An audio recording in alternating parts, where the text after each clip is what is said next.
The lens is right. Yeah. I'm Dave, and there's John. Here, play. Welcome to Retired Time Productions.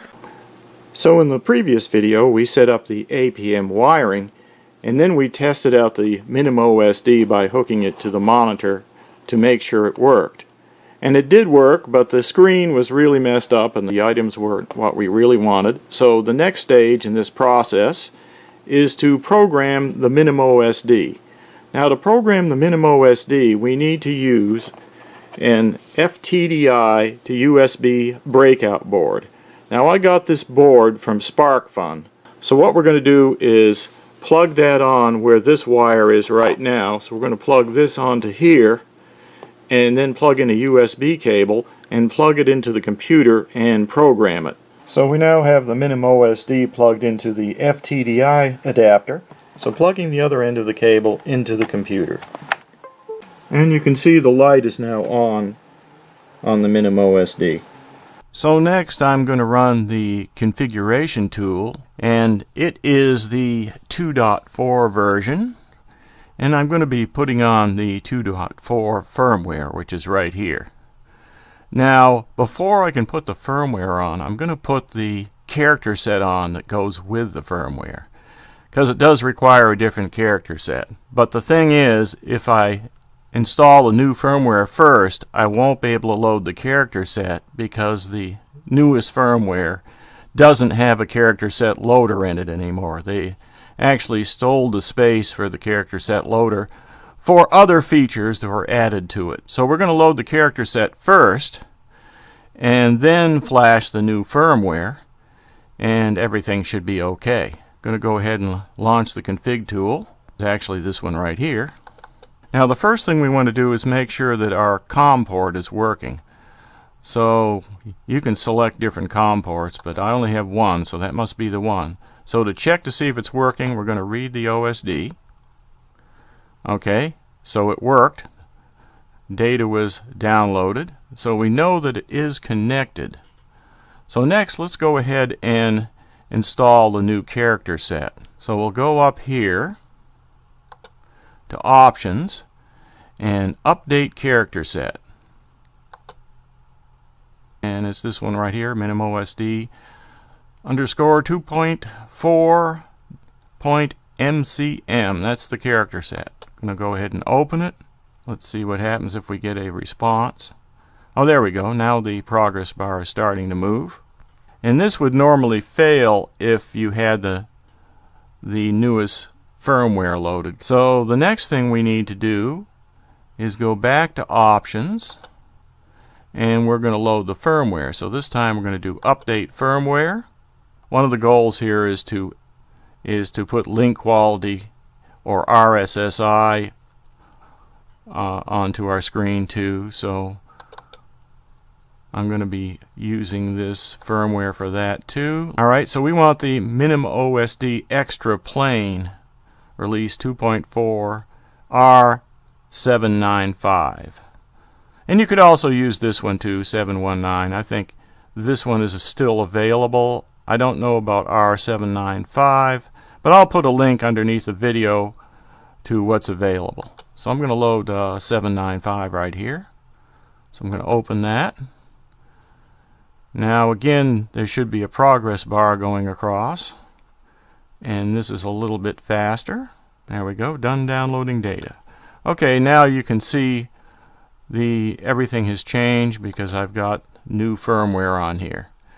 Now what you can do is there's 3 tabs up at the top here.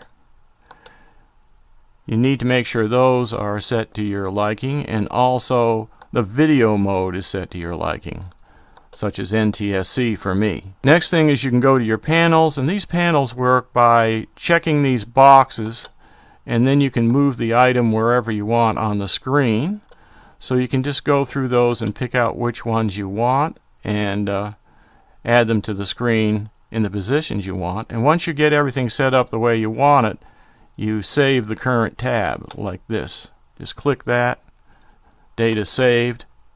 Okay, then we'll go to the next tab. We would configure this with whatever thing we want. We can remove things, we can add things, move them around, then save the tab again. Then go back to the first tab because we even need to save this. So let's save that too. And we'll just say yes, like that. Okay, so everything's saved. Okay, now I just want to add that once you save everything to the MinimOSD, you can actually save it as an OSD file to your computer to back it up in case you want to do another board or you lose your configuration. So you can go here and do Save OSD File, and then you can save it. For example, I saved this one earlier after I set it up. And then you just click Save after you give it a file name. Okay, so that being said, you can also load one. So let's go ahead and open an OSD file. I'm going to use the configuration that I used on my Skywalker because that worked good, and I'm just going to use it again. So I'm going to click on there, open, and it filled in everything. It even filled in my min-max values for my RSSI. Now, if you're using EZUHF like me, I have a separate video on how to find out what these min-max values are and to set up link quality for your EZUHF receivers. I chose link quality because link quality actually goes from 0 to 100%, and RSSI, for some strange reason on the EZUHF, is backwards or inverted, where the max value is 0 and the minimum value is 100%, so it's backwards. So plus I like link quality better for seeing what's going on with the signal. Okay, so now I've just loaded my previous parameters into the configuration tool, but I haven't saved them yet, so I have to go through the process of saving each tab again. So I'm going to check, make sure NTSC is on, and then I'm going to go ahead and save each tab. So I'm saving current tab, just going through the same process again, saving each screen.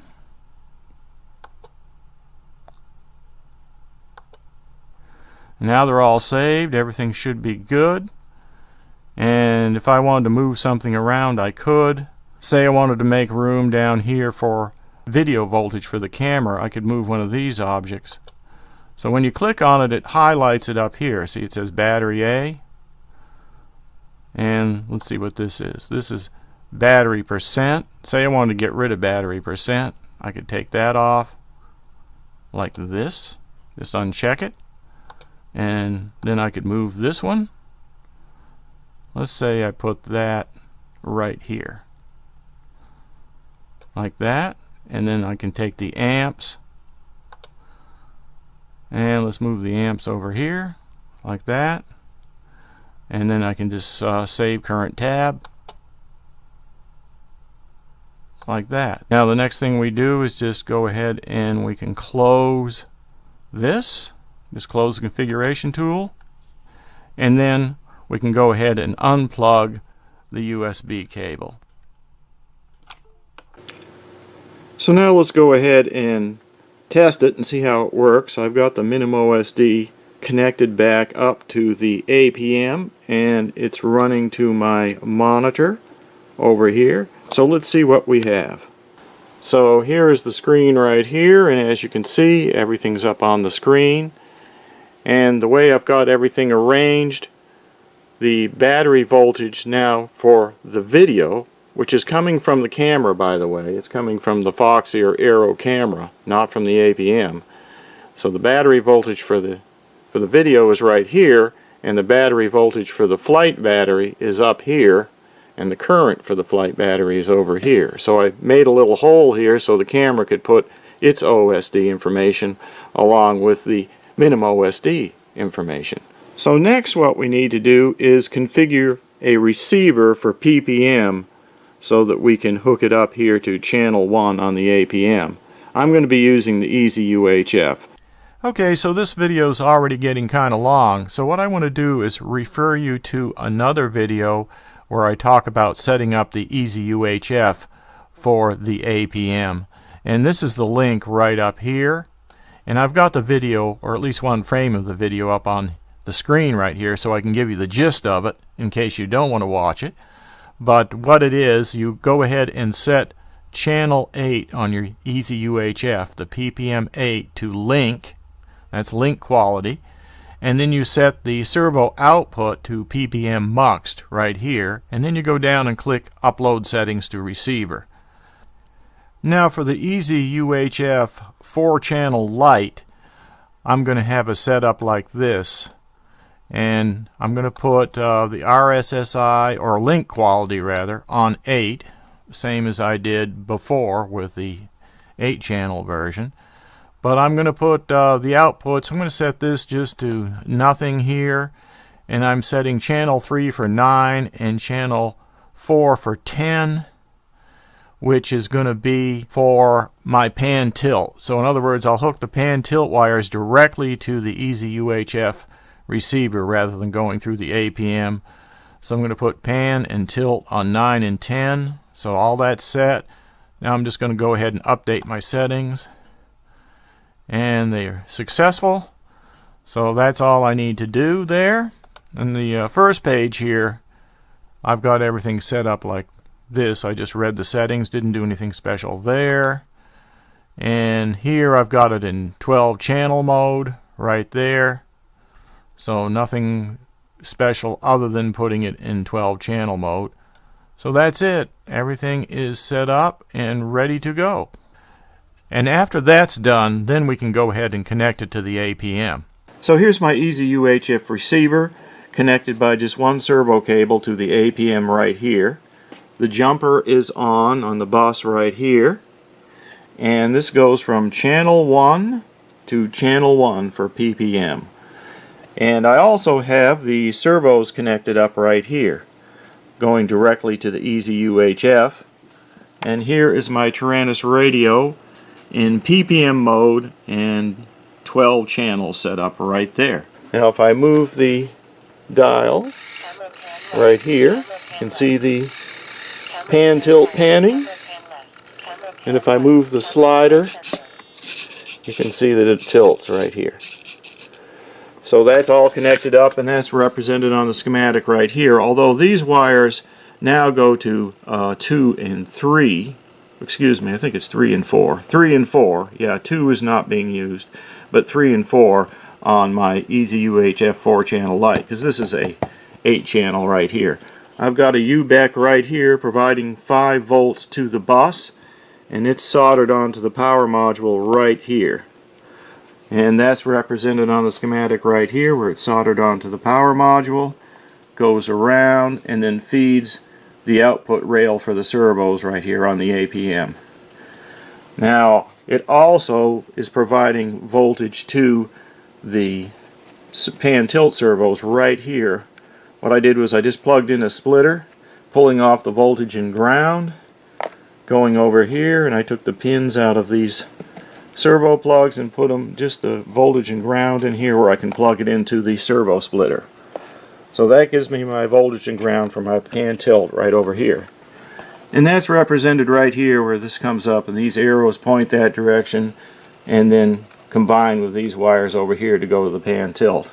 And I've updated the schematic to reflect that this jumper must be removed to use the external compass on the HK Pilot.